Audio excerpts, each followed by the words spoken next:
Hello students, सन class में आपका स्वागत है। जैसे कि आपको पता है हम 10th क्लास मैथ के बारे में पढ़ रहे थे। आज हम स्टार्ट करने चाह रहे हैं अध्याय 4 जिसका नाम है द्विघात समीकरण। देखो, द्विघात समीकरण की अगर मैं बात करूँ ना, ये चैप्टर आपके बोर्ड एग्जाम के लिए सबसे इंपॉर्टेंट है। यहाँ से क्वेश्चन बनता है और मैं बताता हूँ आपको क्वेश्चन कम से कम आपको यहाँ से 4 या 5 नंबर का देखने को मिलता है। ठीक है, 4 या 5 नंबर का चैप्टर है पूरा ये। चलो देखो, सुनो, सबसे पहले बात करते हैं कि द्विघात समीकरण क्या है। चलो आज हेडिंग लगाओ द्विघात समीकरण।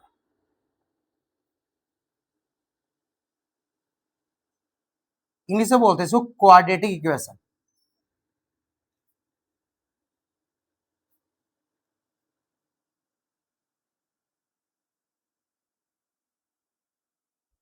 चलो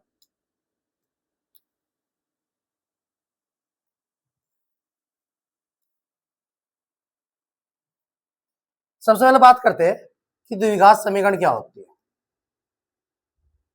एक्सरसाइज के बारे में भी बात करेंगे, पहले थोड़ा इंट्रो पढ़ लो, ठीक है। द्विघात समीकरण क्या है, देखो नाम से पहचान है। द्विघात यानी एक ऐसी समीकरण जिसमें चर की घात कितनी होनी चाहिए? 2 होनी चाहिए। क्या बोलते हैं सर आपने? सुनो, एक ऐसी समीकरण, एक ऐसी समीकरण जिसमें चर की अधिकतम घात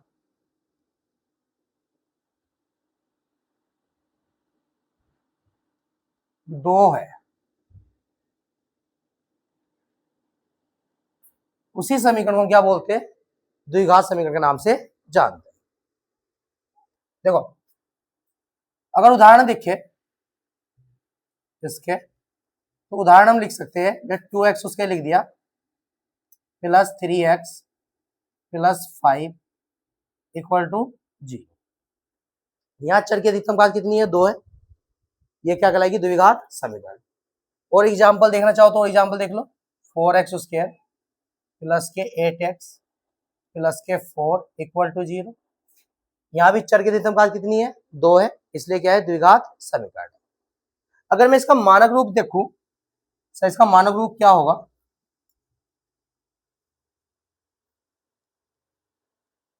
मानक रूप अगर चेक करूं तो इसका मानक रूप होगा a x square plus b x plus का सी इक्वल टू 0।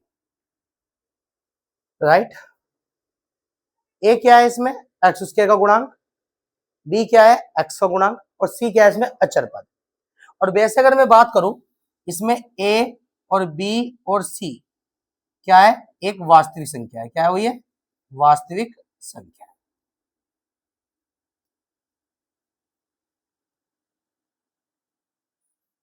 ये क्या है? वास्तविक संख्या। चलो, इसमें अगर मैं यदि अगर b की वैल्यू 0 मान लू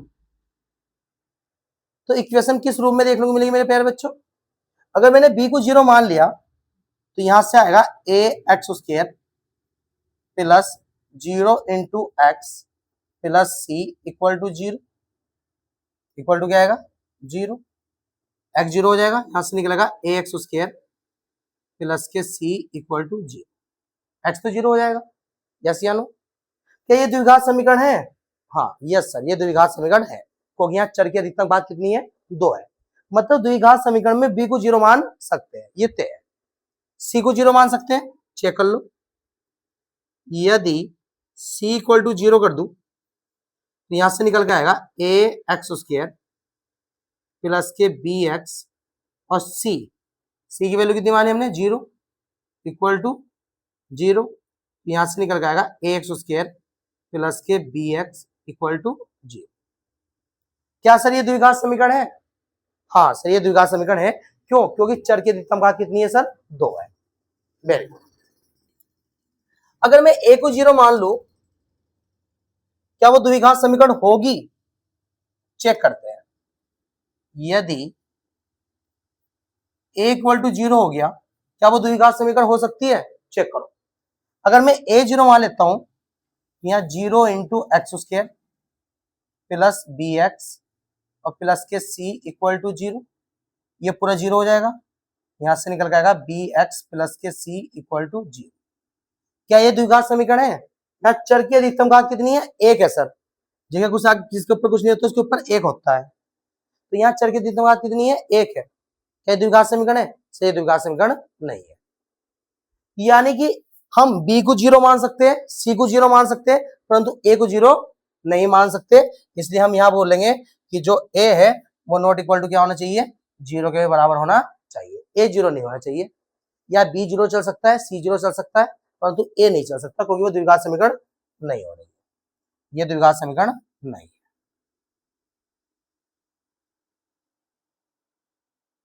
ये द्विघात समीकरण नहीं।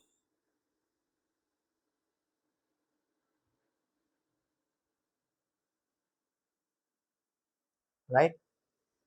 अब इसमें हम 3 एक्सरसाइज पढ़ने वाले हैं मेरे प्यारे बच्चों। कितनी एक्सरसाइज पढ़ने वाले हो आप? 3। कौन कौन सी? एक प्रश्नावली, एक एक्सरसाइज,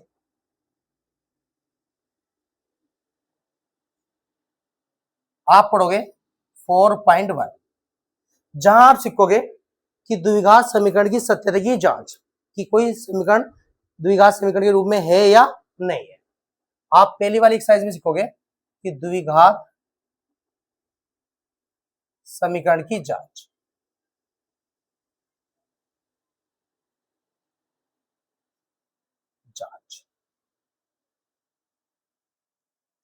अगर कोई समीकरण इस रूप में है या इस रूप में है या इस रूप में है तो वह द्विघात समीकरण होगी। अगर इस रूप में आ गई, एक्स स्क्वायर नहीं आया, तो वह द्विघात समीकरण नहीं होगी। एक्सरसाइज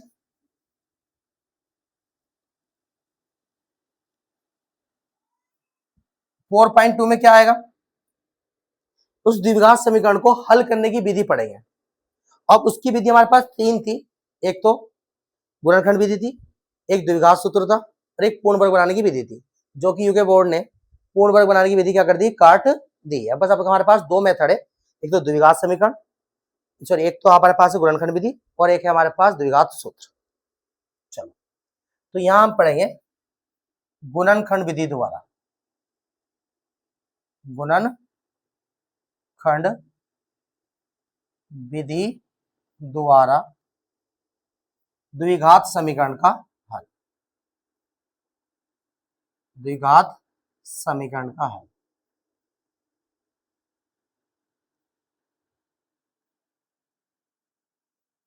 और एक्सरसाइज एक और आएगी हमारे पास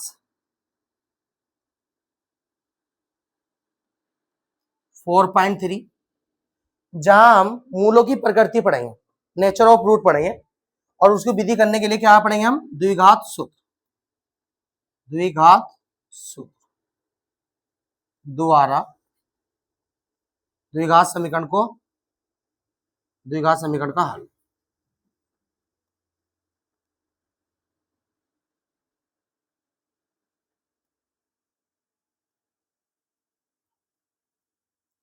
यस या नो? अब इसमें कुछ फार्मूले आपके चाहिए जो आपको याद होने चाहिए, वो मैं समझाता रहूंगा साइड में। चलो एक्सरसाइज पे आते हैं। देखो एक्सरसाइज 4.1 क्या कह रहा है? जांच कीजिए कि क्या द्विघात समीकरण है या नहीं है। तो द्विघात समीकरण जांच करने के लिए क्या बता दिया मैंने?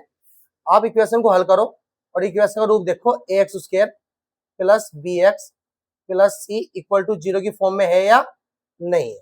अगर इस रूप में है तो द्विघात समीकरण है, अगर इस रूप में नहीं है द्विघात समीकरण नहीं है। चलो चेक करते हैं हल। क्वेश्चन है आपके पास x प्लस 1 का होल स्क्वायर, 2x माइनस का 3। चलो सॉल्व करो। यहां क्या दिखाई दे रहा है? a प्लस बी का होल स्क्वायर। सर यहां a प्लस बी का होल स्क्वायर दिखाई दे रहा है। क्या होता है? a square plus b square plus 2a होता है। अब इसको a प्लस बी के होल स्क्वायर में खोल दो, ए की वैल्यू कितनी है x, यहाँ हो जाएगा एक्स स्क्वायर। बी की वैल्यू कितनी है 1, तो 1 का स्क्वायर। 2ab, तो 2 इंटू ए की वैल्यू कितनी है x और बी की वैल्यू कितनी है 1, इक्वल ऐसा का ऐसे। 2 की x में करेंगे तो 2x हो जाएगा, 2 की 3 में करेंगे तो प्लस माइनस, माइनस 2 3 जा 6, यहाँ तक राइट हो गया। चलो एक्स स्क्वायर ऐसा का ऐसा ही, 1 का स्क्वायर कितना आएगा 1, इसके मल्टीप्लाई करो, यहाँ कितना निकल के आएगा 2x, और ये 2x माइनस का 6 ऐसा का ऐसा, इक्वल नीचे equal x square plus 1 plus 2x, ये प्लस का जाके माइनस का हो जाएगा और ये माइनस का जाके प्लस का हो जाएगा, इक्वल टू 0। 2x से 2x कट जाएगा, ये आएगा एक्स स्क्वायर और 6 और 1 कितना हो जाएगा 7, इक्वल टू 0। क्या ये द्विघात समीकरण है सर? हाँ, इसके पास एक्स स्क्वायर है तो ये द्विघात समीकरण है, ये द्विघात समीकरण है। कैसे लिखोगे? दी गई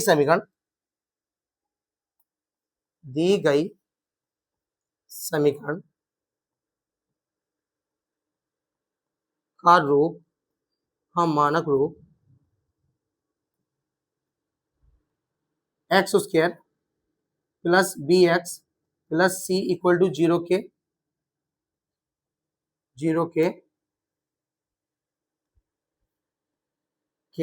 रूप में है। अतः यह द्विघात समीकरण है, द्विघात समीकरण। अब कहेंगे सर हमें ये रूप तो दिखाई नहीं दे रहा, तो मेरे प्यारे बच्चों इसको या करके ऐसे भी लिख सकते हो आप, एक्स स्क्वायर प्लस, इसमें एक्स वाला नंबर नहीं दिखाई दे रहा तो उसको 0x मान लो, मैंने बताया था b 0 चल सकता है, इक्वल टू 0, इस फॉर्म में भी लिख सकते हो, ठीक है ना। तो हाँ, परंतु एक्स स्क्वायर होना चाहिए। अगर एक्स स्क्वायर आपके पास नहीं है तो वो द्विघात समीकरण नहीं है, बस ये बात अपने माइंड में रखो। चलो एक क्वेश्चन आपका कंप्लीट हो गया। क्वेश्चन नंबर दूसरा देखता हूँ इसका नेक्स्ट क्वेश्चन निकाल देता हूँ, एक मिनट को। ये रहा दूसरा क्वेश्चन, पहला कंप्लीट हो गया। इन सब क्वेश्चन को देखो।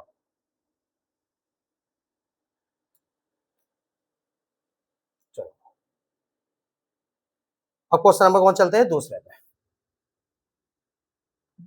दूसरा क्या दे रखा है? एक्स स्क्वायर माइनस का 2x बराबर ब्रैकेट में -2 और 3 माइनस एक्स। चलो इसको हल करो।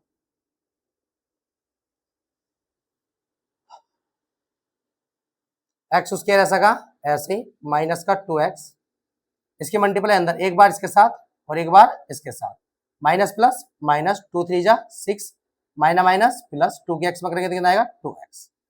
यस, इसको इधर लेके आओ, एक्स स्क्वायर माइनस के 2x, ये माइनस का जाके प्लस का हो जाएगा और ये प्लस का जाके माइनस का हो जाएगा, इक्वल टू 0। एक्स स्क्वायर ऐसा का ऐसा ही, माइनस के 2x माइनस के 2x माइनस का 4x आ जाएगा, क्योंकि तो माइनस माइनस प्लस होता है, चिन्ह किसका आता है? माइनस का आता है, और प्लस का 6 इक्वल टू 0। क्या ये द्विघात समीकरण है? हाँ सर ये द्विघात समीकरण है, क्योंकि यहाँ एक्स स्क्वायर है तो लिख देंगे ये है द्विघात समीकरण है, ये द्विघात समीकरण, क्योंकि इसका मानक रूप एक्स स्क्वायर प्लस के बी एक्स प्लस के 0 के रूप में है। बस एस टाइप से आपको क्वेश्चन लगाने हैं। चलो तीसरा क्वेश्चन देखो। अब जा तीसरा क्वेश्चन कितना है आपके पास? तीसरा है x माइनस का 2 और x प्लस का 1 इक्वल टू x माइनस का 1 और x प्लस का 3। चलो इसको थोड़ा सॉल्व करो। किस टाइप से करेंगे सर? देखो ये x लिखो, ये पूरा नंबर इसके साथ लिख दो, ये -2 लिखो, ये पूरा नंबर इसके साथ लिख दो। क्या कर दिया सर, x लिखा, ये पूरा नंबर इसके साथ लिख दिया, फिर -2 लिखा, पूरा नंबर इसके साथ लिख दिया, 2 ब्रैकेट की गुना। यही काम इसमें करते हैं, x लिखते हैं, ये पूरा नंबर इसके साथ लिख दो, -1, ये पूरा नंबर इसके साथ। चलो x की x में करेंगे तो x स्क्वायर हो जाएगा, x की 1 में करेंगे तो x आएगा, अंदर मल्टीप्लाई कर रहे हैं, इसकी भी करो, -2 की इसमें करेंगे तो -2x हो जाएगा, माइनस प्लस -2 1 जा, x की x में करेंगे तो x स्क्वायर हो जाएगा, x की 3 में करेंगे तो 3x हो जाएगा, माइनस की 1 की x में करेंगे तो माइनस का x आएगा, और माइनस प्लस -3 1 जा 3। ये बात समझ में आ गई, सबकी मल्टीप्लाई अंदर कर दी। अब यहां से थोड़ा सॉल्व कर लो, एक्स स्क्वायर माइनस के 2x में से प्लस का 1x गया तो कितना बचेगा, माइनस का x बचेगा, तो माइनस की संख्या बड़ी है, माइनस का 2 ऐसा का ऐसा, इन दोनों में से माइनस करा, ध्यान रखना, माइनस का 2x में से प्लस का x गया तो माइनस का x बचेगा, एक्स स्क्वायर ऐसा का ऐसा ही, 3x में से 1x गया तो कितना बचेगा, 2x बचेगा, और माइनस का 3, इन नंबर को इधर लेगा, एक्स स्क्वायर माइनस के x माइनस के 2, ये प्लस का जाके माइनस का, ये प्लस का इधर जाके माइनस का, और ये माइनस का इधर जाके किसमें हो जाएगा, प्लस का, इक्वल टू क्या आएगा, 0, राइट। एक्स स्क्वायर से एक्स स्क्वायर कट जाएगा, माइनस का 2x माइनस का x माइनस का 3x हो जाएगा, क्योंकि माइनस माइनस क्या होता है, प्लस, चिन्ह माइनस के आता है, और 3 में से 2, यहाँ देखो 3 और 2, 3 में से 2 घटाओगे तो कितना बचा है, प्लस का 1, इक्वल टू कितना आ गया, 0। क्या ये द्विघात समीकरण है, सर ये द्विघात समीकरण बताओ, ये द्विघात समीकरण नहीं है, क्यों, क्योंकि यहाँ एक्स स्क्वायर नहीं है, तो लिख देंगे ये द्विघात समीकरण नहीं है।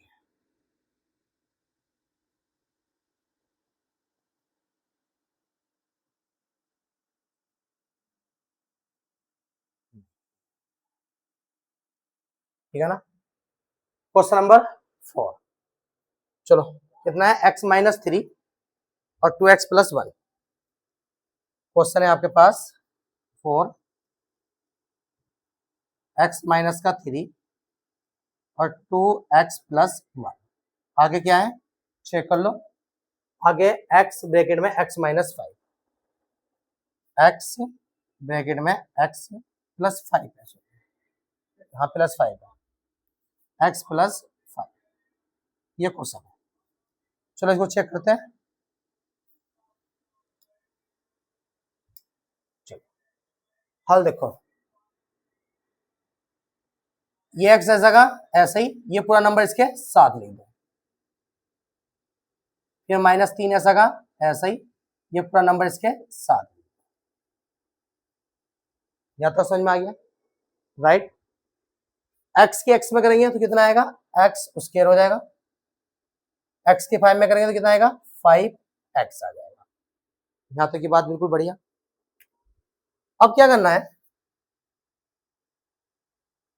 इसकी मल्टीप्लाई इसमें करनी है, तो यहाँ करेंगे तो 2x स्क्वायर आ जाएगा, x की 2x में करेंगे तो कितना आएगा, 2x स्क्वायर, फिर x की इसमें करनी है, 1 में करनी है, तो x की 1 में करेंगे तो कितना आएगा, x।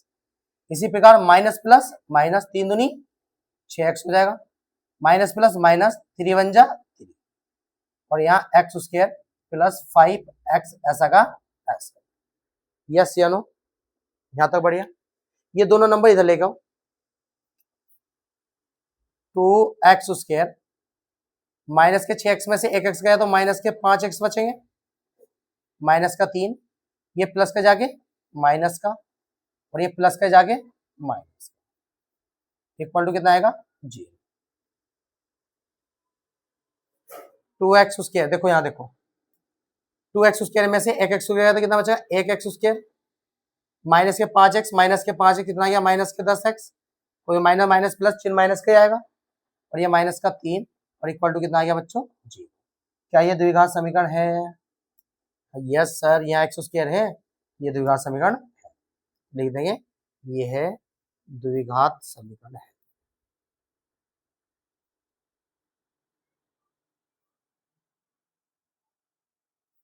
ये है द्विघात समीकरण है। पक्का? तो इसके 4 क्वेश्चन हो गए। बाकी आपको ऐसे मल्टीप्लाई करके चेक करना है कि हाँ द्विघात समीकरण है या नहीं है। राइट? तो अभी आगे क्वेश्चन आप कर लेना। बाकी यहाँ तक का नहीं याद है, लग रहा है नहीं हो पा रहे है तो कमेंट कर देना सर नहीं हो रहा, आप पूरा क्वेश्चन कंप्लीट कराओ। हाँ पूरा क्वेश्चन कंप्लीट करा देंगे। ठीक है? तो इस चीज को मतलब सोचना। चलो अब देखो आगे, ये रहे आपके बाकी के क्वेश्चन।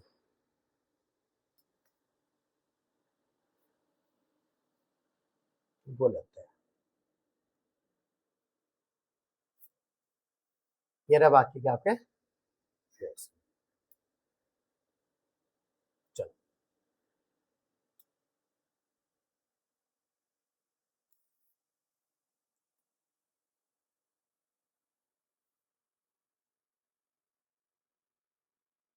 क्या कह रहा है, समझते बात को।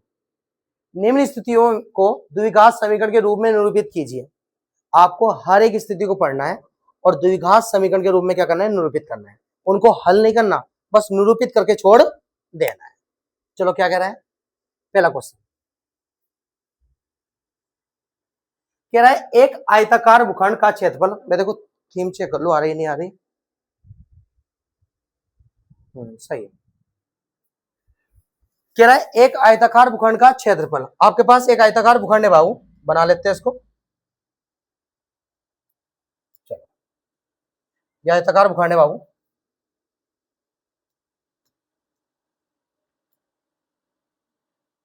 चलो इसका क्षेत्रफल 528 है। इसका जो क्षेत्रफल है वो 528 मीटर स्क्वायर है। क्षेत्र की लंबाई चौड़ाई के दुगने से एक अधिक है। क्षेत्र की जो लंबाई है वो चौड़ाई के दुगने से एक अधिक है। ये बात समझो क्या कहना चाह रहा है। लंबाई जो है वो चौड़ाई के दुगने से एक अधिक है। कहना मतलब क्या है, अगर चौड़ाई 5 है तो लंबाई कितनी होगी, 5 का दुगना कितना हो गया 10, एक जोड़ दो, एक अधिक 11, यह लंबाई कितनी हो जाएगी 11। अगर चौड़ाई 6 है तो 6 का दुगना कितना हो गया 12, 12 में एक जोड़ दो 13, तो लंबाई कितनी आएगी 13। अगर चौड़ाई 10 है तो लंबाई कितनी होगी, कमेंट कर दो कितनी होगी लंबाई 21, 10 दूनी 20 और एक 21। अगर चौड़ाई 25 है तो लंबाई कितनी होगी, 25 दूनी 50 और एक 51। इस टाइप से बोल रहा है। अगर लंबाई x मान ली, सॉरी चौड़ाई x मान ली तो लंबाई कितनी होगी, दुगने से एक अधिक 2x प्लस 1। अगर 5 है तो 5 दूनी 10 एक 11, 6 है तो 6 दूनी 12 और एक 13, 7 है 7 दूनी 14 एक 15, 8 है 8 दूनी 16 एक 17। इस टाइप से हाँ है ना। तो भूखंड की लंबाई चौड़ाई ज्ञात करनी है। चलो आपको माना आयताकार भूखंड की चौड़ाई कितनी मान ली हमने x, आयताकार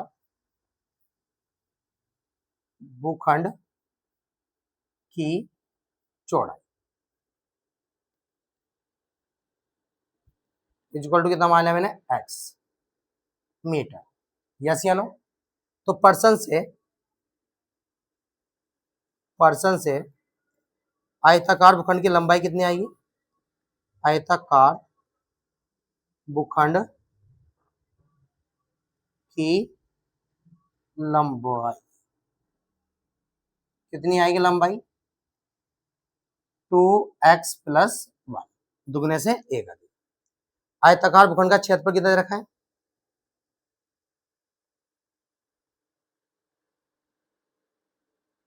भूखंड का क्षेत्रफल, सर क्षेत्रफल दे रखा है 528 मीटर स्क्वायर।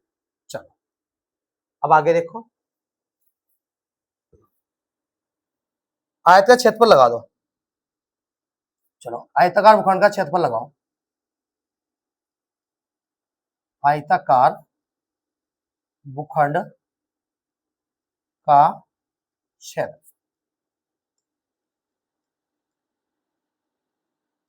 चलो सर आयत का क्षेत्रफल कितना होता है, लंबाई गुणे चौड़ाई, लंबाई गुणे चौड़ाई।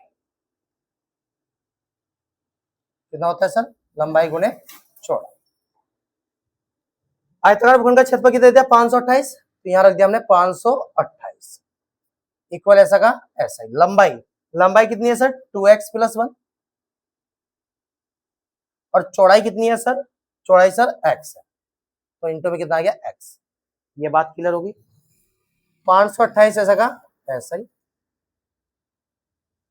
इसकी मल्टीप्लाई करो, 2 की x किस में करेंगे तो कितना आएगा, 2x स्क्वायर हो जाएगा, x की 1 में करेंगे कितना आएगा, x आएगा, अंदर मल्टीप्लाई कर दी x की एक बार इसके साथ और एक बार इसके साथ, राइट। ये प्लस के जाके माइनस का, इधर क्या बचा 0, 2x स्क्वायर प्लस के x और माइनस के 528, इसको दे लिख लो, 2x स्क्वायर प्लस के x और माइनस के 528 इक्वल टू 0। बस ये द्विघात समीकरण का रूप बन गया। आपको यही इक्वेशन क्या कर देनी है, छोड़ देनी, ये आपका क्या हो जाएगा, आंसर हो जाएगा। यस या नो, यहां तक की बात बिल्कुल बढ़िया। चलो नेक्स्ट क्वेश्चन देखो, नेक्स्ट क्वेश्चन देखो।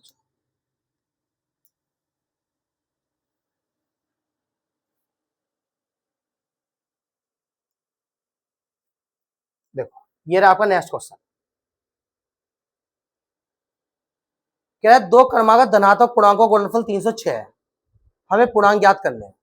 अच्छा, धनात्मक पूर्णांक कह रहा है, दो क्रमागत है, तो धनात्मक पूर्णांक कहां से स्टार्ट होते हैं सर, 0 से स्टार्ट होते हैं, 1 2 3 4 day day day sir infinite तक जाते हैं। ये बात तो हम समझते हैं सर।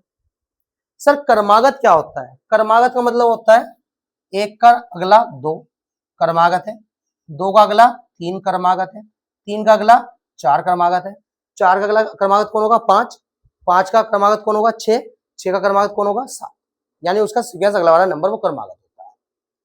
सर अगर हमें क्रमागत नंबर नहीं पता होने का तो सर हम क्या दिमाग लगाएंगे, अगर मैं पहला क्रमागत नंबर x मान लूं तो दूसरा क्रमागत नंबर कैसा आएगा, उस x में एक जोड़ दो, दूसरा क्रमागत नंबर आ जाएगा। यानी कि पहला अगर 5 है तो सर उसमें एक जोड़ दो, अगला 6 आ जाएगा। अगर पहला सर 10 है तो उसमें एक जोड़ दो, 11 आ जाएगा। अगर सर पहला 20 है तो उसमें एक जोड़ दो, दूसरा 21 आ जाएगा। हाँ ये बात सही है। तो ऐसी आपके पास क्या है, दो क्रमागत धनात्मक पूर्णांकों का गुणनफल मल्टीप्लाई करने पे 306 आ रहा है, तो उन्हें हमें क्या करना है, ज्ञात करना है।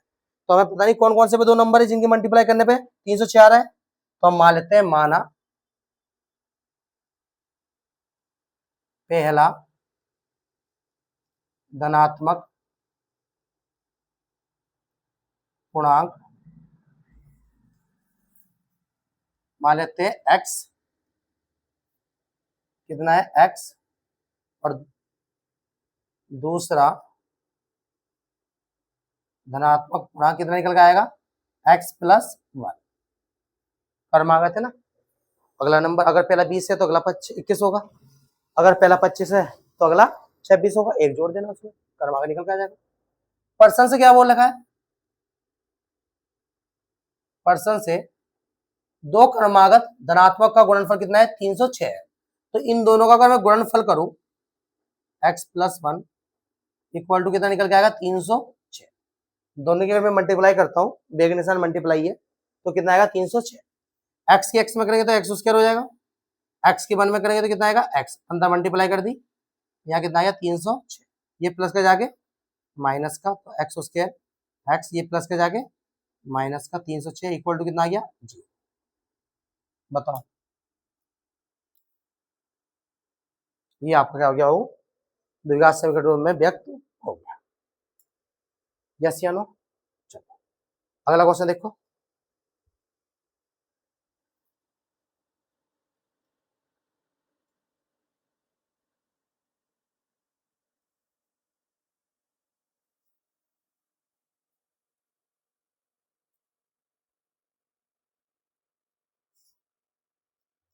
देखो अगला क्वेश्चन कह रहा है, रोहन की माँ उससे 26 वर्ष बड़ी है। इसका क्या मतलब है, अगर रोहन 10 का होगा तो उसकी मम्मी 36 वर्ष की हो जाएगी, 26 वर्ष बड़ी, 10 में 26 जोड़ दो 36 आ जाएगा। अगर रोहन 20 का है तो उसकी मम्मी कितनी हो जाएगी, 46, 40 वर्ष की होगी। अगर रोहन 15 का है तो उसकी मम्मी कितनी होगी? 41 वर्ष की। 26 जोड़ दो, ये बात। उनकी आयु का गुणनफल अब से 3 वर्ष पश्चात 360 हो जाएगा। इस टाइम से 3 वर्ष पश्चात की बात है। यानी कहना मतलब ये है कि देखो क्वेश्चन किस टाइप से, क्वेश्चन इस टाइप से, पहले क्वेश्चन समझो, करने में तो कुछ टाइम लगेगा। देखो क्वेश्चन ऐसे है, जैसे मैं एक रोहन ले लूं, तो ये रोहन की मोम हो गई, सही है। रोहन मैंने मान लिया 5 वर्ष का और रोहन की मम्मी मान ली मैंने 20 वर्ष की। एग्जाम्पल के लिए समझा दिया मैं।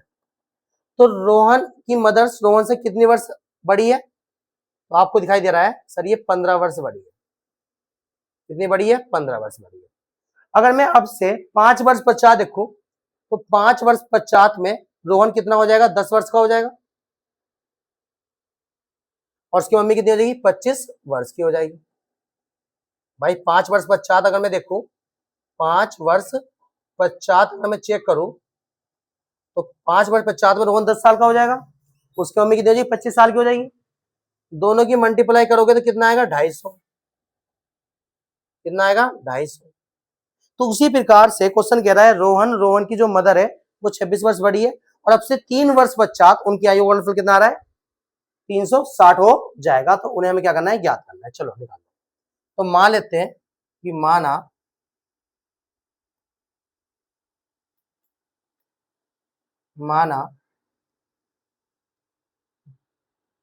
रोहन की आयु कितनी मान लेते हैं? x,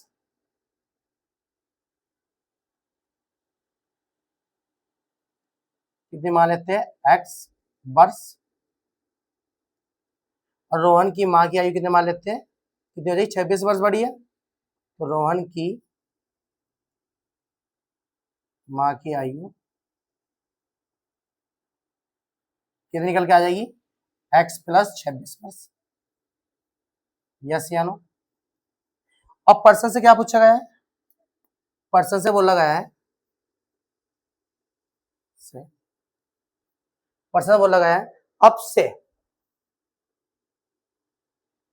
से 3 वर्ष पश्चात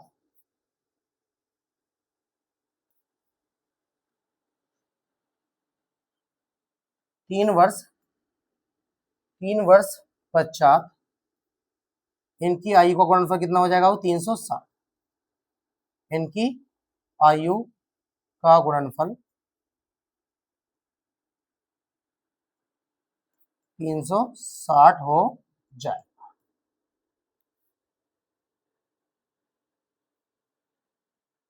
तो अब से 3 वर्ष पश्चात में, तो x में 3 जोड़ दो, और इसकी मदर की आयु में भी 3 जोड़ दो, इसकी मदर की आयु में भी 3 जोड़ दो। x प्लस 26 और प्लस 3 वर्ष पश्चात हो गया। दोनों में 3 जोड़ दिया। अब उन दोनों का जो गुणनफल है, इन दोनों का जो गुणनफल है वो कितना निकल के आएगा? 360 निकल के आएगा। यस या नो? अब इसको थोड़ा सॉल्व कर लो। x प्लस 3 ऐसा का ऐसे ब्रैकेट, x प्लस यहाँ कितना हो जाएगा? 26 कितना हो जाएगा? 29 इक्वल टू 360। यस या नो? चलो यहाँ सोल्व करो। x एक्स में करें तो एक्स स्क्वायर आएगा, x इसी में करेंगे तो कितना आ जाएगा? 29x हो जाएगा। चलो ऐसा कर लो, देखो दोबारा देखो, थोड़ा और सही से कर लो। ये x लिखो, ये पूरा नंबर इसके साथ लिख दो, प्लस का 3 लिखो, ये पूरा नंबर इसके साथ, इक्वल टू कितना आएगा? 360। x की x में करेंगे तो कितना आएगा? x square. x की 29 में करेंगे तो कितना आएगा? 29x। 3 की x में करेंगे तो कितना आएगा? 3x, और 3 की 29 में करेंगे तो कितना आ जाएगा? 87 इक्वल टू कितना आया? 360। तो यहाँ से आ गया एक्स स्क्वायर प्लस 29 और 3x जुड़ जाएंगे, कितना आएगा? 32x। 29 में 3 जोड़ दो, 32 आ जाएगा, प्लस का 87, ये प्लस का जाके माइनस का 360 इक्वल टू कितना आएगा? 0। यस चलो इसको हटा देता हूँ, यहाँ देखो मुझे। तो एक्स स्क्वायर प्लस 32x, चलो माइनस की संख्या बड़ी है तो माइनस का चिन्ह आएगा। 360 में से कितना माइनस करना है हमें, 87 माइनस करना है। यहाँ 10 हो जाएगा, यहाँ 5 हो जाएगा, यहाँ 15, यहाँ 2 आ जाएगा, यहाँ 3 बचेगा, यहाँ से घटाओगे तो 7 बचेगा, यहाँ 273 कितना आएगा 273 इक्वल टू 0। लो इस इक्वेशन की फॉर्म में हमें क्या करना है, दर्शाना है। हाँ या ना बताओ, यहाँ तक क्लियर। अब इसका लास्ट क्वेश्चन बचा है, उसको और देखो, फिर हमारी एक्सरसाइज पूरी कंप्लीट हो जाएगी। ठीक है, चलो ये क्वेश्चन लास्ट।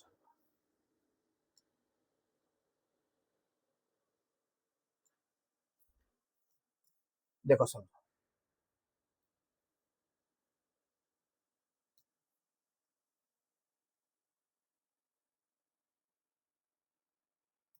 समझो, एक रेलगाड़ी 480 किलोमीटर की दूरी समान चाल से तय करती है। आपके पास एक रेलगाड़ी है, चलो इसको भी देखते हैं, रेलगाड़ी को बनाते हैं, अगर बनती है तो। ये आपकी रेलगाड़ी है और ये रेलगाड़ी 480 इसे आई है, ट्रक, चलो कोई नहीं, ये ले लेते हैं, ये थोड़ा अच्छा लग रहा है। ये आपकी रेलगाड़ी है और ये रेलगाड़ी पॉइंट ए से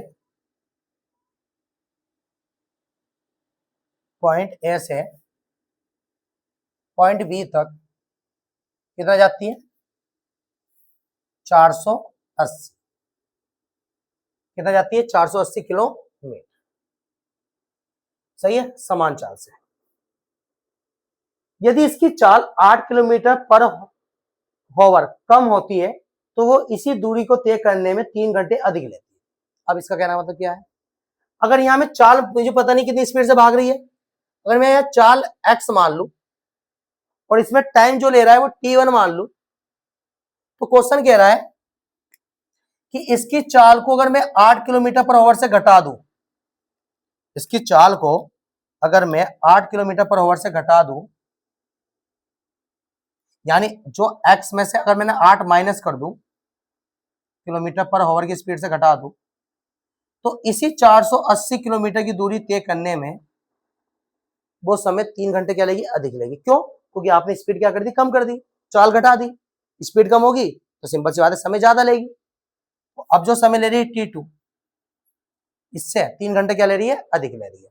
अगर यहां समय लेती है, यहां 2 घंटे है तो यहां लेगी 5 घंटे, 3 घंटे अधिक। अगर यहाँ 3 घंटे ले रही है तो यहाँ लेगी 6 घंटे, 3 घंटे अधिक। अगर यहाँ 4 ले रही है तो यहाँ लेगी 7 घंटे, 3 घंटे अधिक। मतलब T2 जो होगा वो T1 में 3 क्या कर दो, प्लस कर दो, 3 घंटे अधिक। हाँ या ना, कोई दिक्कत तो नहीं है, बराबर आ जाएंगे दोनों। चलो अब क्वेश्चन देखो, क्वेश्चन लगाते हैं। सबसे पहले मान लेते हैं, माना रेलगाड़ी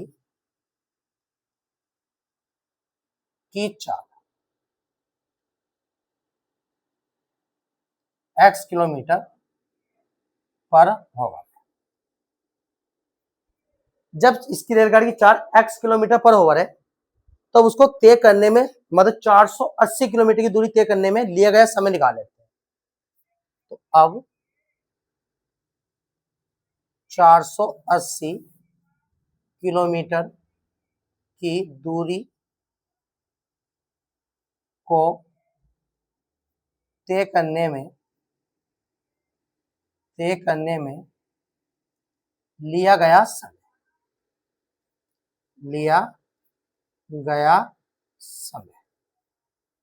टाइम निकाल लेते हैं, T1।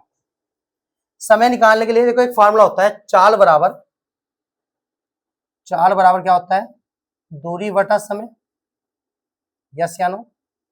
अगर मुझे समय निकालना है, समय इधर हो जाएगा, चाल इधर हो जाएगी, तो समय इक्वल टू क्या होगा, दूरी बटा चाल। तो यहां से अगर मैं दूरी देखूं तो दूरी कितनी है 480 और चाल कितनी होगी इसकी, x मानने की है, तो समय कितना लग गया 480 बटा एक्स। यहां तक की बात समझ में आ गई। चलो अब आगे देखो, अब पर्सन से क्या बोल लगा है,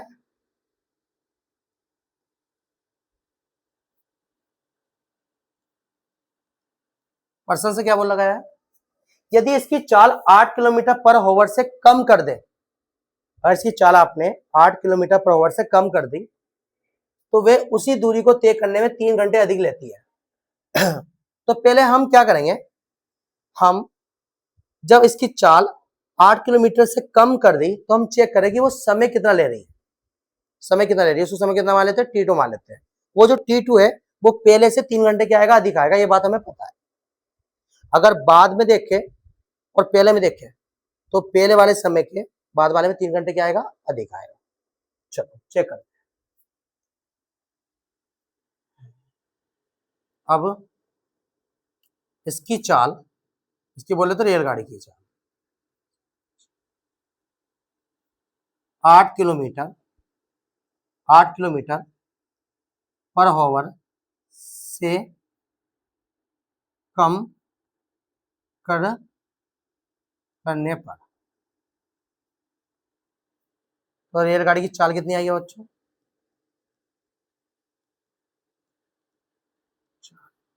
कितनी हो जाएगी, x माइनस के 8। भाई जितनी भी चल रही है पहले, अगर पहले 20 किलोमीटर पर आवर की स्पीड चल रही होगी तो अब 12 किलोमीटर पर आवर की स्पीड चलेगी, 8 घटा दो उसमें से। अगर यहाँ 50 की स्पीड से चल रही थी तो अब यहाँ 42 की चलेगी, 8 घटा दो उसमें, तो x माइनस 8 किलोमीटर। तो अब 480 किलोमीटर को दूरी तय करने में लिया गया समय निकाल लेते हैं। जो ये समय है, ये समय निकाल लो आप। ये समय कितना है, T2 मान लो इसको। T कैसे निकलेगा, वही दूरी बटा चाल, दूरी कितनी है 480, परंतु चाल अब की बार घट गई, x माइनस का 8, राइट। चलो इसको काट देता हूं, अभी इसको हटा देते हैं। अब यहां देखो, पर्सन से आपको पता है कि जो बाद का समय है और जो पहले का समय था उससे 3 घंटा क्या ले रही है, अधिक ले रही है। हाँ या ना। तो T2 की वैल्यू कितनी निकाल लिया आपने, T2 निकालना, समय कितना निकालना, 480 अपॉन x माइनस का 8 बराबर T1 कितना निकाल लिया हमने, 480 अपॉन x और प्लस का 3 ऐसा का ऐसा, यस या नो, ये प्लस का जाके माइनस का, तो 480 अपॉन x माइनस के 8, ये प्लस का जाके माइनस का हो जाएगा, 480 अपॉन x इक्वल टू कितना आएगा 3। यहाँ से 480 कॉमन आ रहा है, 480 कॉमन ले लो, तो ऊपर क्या बचा 1 अपॉन x माइनस का 8 और माइनस का 1 अपॉन क्या बचेगा x इक्वल टू कितना आएगा 3। यस या नो, क्रॉस मल्टीप्लाई कर लो, 480 ऐसा कैसे ही, x की x में करोगे तो x आएगा, माइनस इसकी इसमें करो, ब्रैकेट लगाओ, एक मिनट रुको, यहाँ बड़ा ब्रैकेट ले लेते हैं। चलो अब करो, x की 1 में करोगे तो x आएगा, माइनस इसकी इसमें करोगे तो ब्रैकेट लगा के x माइनस 60 आएगा, नीचे की नीचे करेंगे तो x ब्रैकेट में कितना आएगा, x माइनस का 8 और ब्रैकेट क्या कर दो इक्वल टू कितना आ गया 3। यहाँ तक की बात समझ में आ गई। माइनस की मल्टीप्लाई अंदर कर दो, 480 x minus plus minus minus minus plus, upon में कितना आ जाएगा, x के x में करेंगे तो x स्क्वायर और x के 8 में करेंगे तो माइनस के 8x इक्वल टू कितना आ गया 3। x से x कट जाएगा, प्लस माइनस कट जाएगा, यहाँ चेक कर लो थोड़ा सा, यहाँ कितना है 480 इक्वल 480, ऊपर क्या बचा है आपका 8 बचा,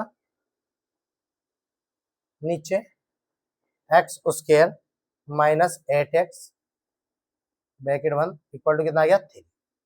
इसको उधर भेज दो और 8 की इसमें मल्टीप्लाई कर लो, 8 की 0 में करें तो 0 आएगा 8 8 64 का 4, कैरी कितना आ गया आपके पास 6, 8 चौक 32, 32 और 6 38 इक्वल टू, इसको इधर भेज दो 3, यहाँ आएगा एक्स स्क्वायर माइनस के 8x।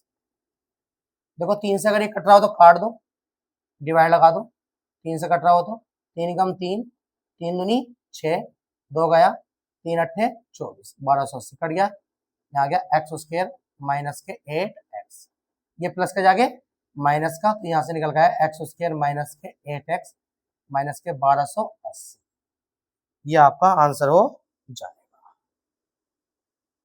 बताओ आया समझ में? ठीक है ना, तो हमारी एक्सरसाइज क्या होगी, कंप्लीट होगी। अब नेक्स्ट वीडियो में हम करेंगे 4.2, ठीक है ना, तो मिलते हैं हम नेक्स्ट वीडियो में।